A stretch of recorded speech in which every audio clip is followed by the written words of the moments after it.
The Kentucky Supreme Court is taking up the issue of Marsy's law today. The amendment was okayed by voters on Election Day, but it was held up due to the wording on the ballot. LEX 18's Carolina Buchek is in Frankfort with the LEX 18 big story at noon.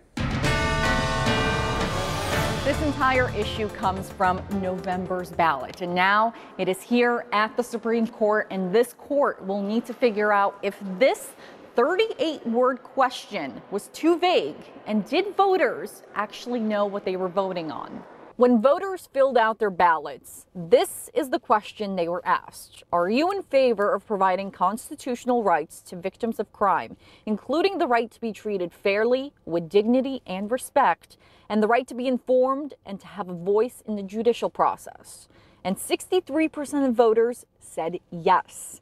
But the results of this vote cannot be certified until the court figures out if this question actually told people what they were voting on.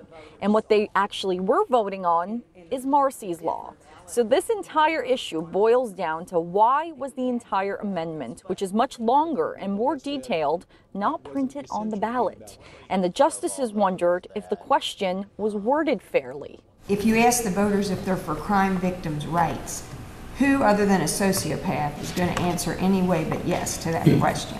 But when you get down into what that means on our system and how we process crimes committed, I think it gets very, very complicated.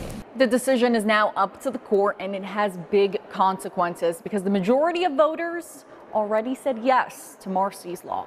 Covering the news in Frankfurt from the LEX 18 Mobile Newsroom, back to you.